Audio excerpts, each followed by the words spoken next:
The earth shook for days, the fires burned for weeks, and when the ash had settled, less than 10,000 of your kind still lived, and far fewer of ours. But we carried on, together, to rebuild, to renew.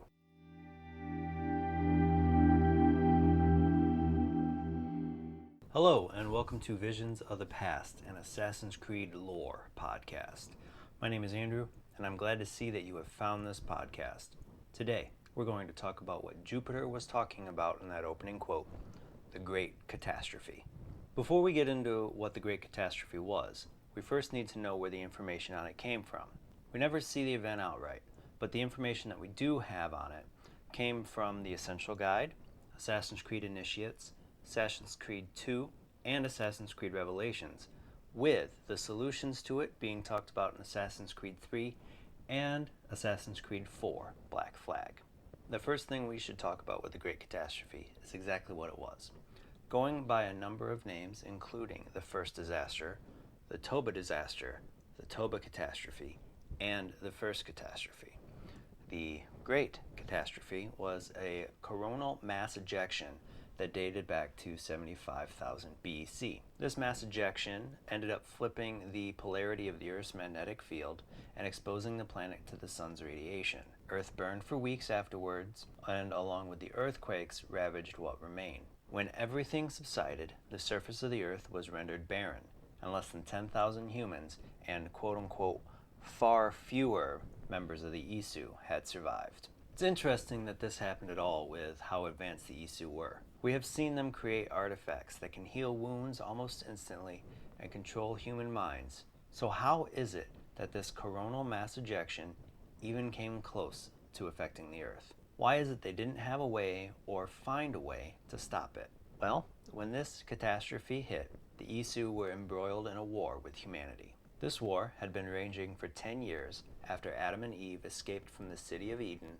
with an apple of Eden, with the intention to free humanity from the slavery of the Isu. The humans vastly outnumbered them, causing most of the Isu to focus on the war. There were a few, though, that did end up focusing on the coronal mass ejection when it was realized to be an inevitability. The most notable were the Capitoline triad of Juno, Jupiter, and Minerva. The three, along with Juno's husband Aita, moved into the Grand Temple, where all the information from the other Isu temples were being sent about ways on how to stop the solar flare from before the war had even began. The Isu scientists were determined to suppress the solar flare, but if they couldn't, they wanted to at least protect the future generations from the prediction that this catastrophe would happen again. They would test 6 separate solutions to this problem. The first was to build 4 towers to siphon the solar flare and dispel it. While the Isu had the means and the resources to accomplish this, the time that it was expected to take, they did not have. The first tower was never finished before the flare hit, even though other Isu were able to automate the building process.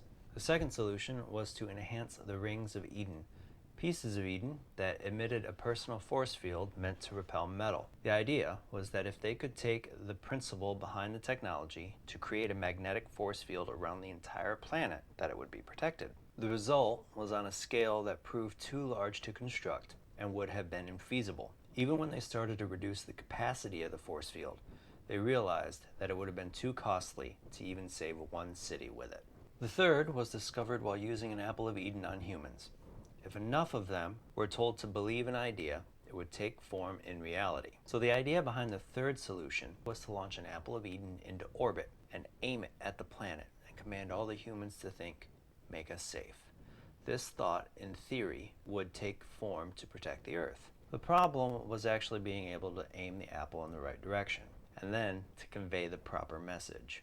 They would attempt to do this multiple times, with each result being just as difficult than the last, leading to the solution's abandonment. After finding it difficult to redirect or protect against the flare, they would try to find a way to go back in time, but this would prove to be difficult, so they would start to look forward to see if they would be able to succeed, though the answer was always no. This would then be abandoned. After the first 4 solutions, they were found to be either too dangerous or too time-consuming or cost too much. The scientists decided to focus on matters of the body. This would lead to the fifth solution, where they would try to enhance the physical aspects of the Isu.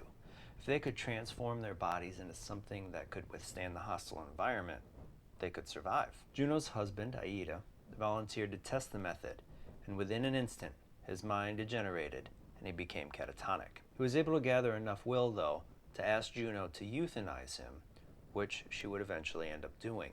After this failed test, the solution would be abandoned. After the failure of the fifth solution, the final tested solution would see if they could create a new housing for the consciousness, for if the body died, so would the mind. But if the mind could be stored and then put in a new body, they could survive. They would find that it would be easy to remove the mind from one's body for storage, but to remove the mind from that storage would require something more than to enter, and something that some deemed wrong, leading to this solution being abandoned. When everyone had moved on from seeing into the future, Minerva would continue, and even though she found that they would fail, she also found that it would happen again. This would cause her to set out to save those who it would affect in the future. Using the eye to enter the nexus, Minerva would calculate and view possible futures and determine their probability. This would lead to the building of the global Aurora Borealis device. But when it was found that Juno had hatched a plot to enslave the world, Minerva and Jupiter sealed her within the Grand Temple. But with time, Juno would find a way to link the activation of the pedestal of the device to releasing her from her imprisonment, causing Minerva to allow the world to face the catastrophe instead of using the device and releasing Juno. In the aftermath of the Great Catastrophe, both the human and Isu population would be greatly diminished, but they would work together to rebuild the world. As they walked the world for centuries after the catastrophe, the Isu would be seen as gods by the humans, though eventually they would all pass from this world. During this time, Minerva would build another eye, and would use part of that eye that would in the future be known as the Antikythera mechanism to leave messages about the second catastrophe and how to stop it, believing that with enough time, the humans would be able to not only stop the second solar flare, but Juno herself. She would see in one of her calculations that this would not be the case, as the war between the Assassins and the Templars kept them from focusing on what was going to happen. She would then contact Desmond in an attempt to keep him from using the pedestal and releasing Juno, but in the process, allowing the world to burn. Desmond would refuse, allowing himself to die, but in the process save the world and release Juno from the Grand Temple. I find it interesting that the Great Catastrophe that ended up resulting in the extinction of the Isu was also known as the Toba Catastrophe because historically that incident wasn't a solar flare but a supervolcanic eruption that took place in what is now Lake Toba in North Sumatra, Indonesia, and is one of the Earth's largest known eruptions.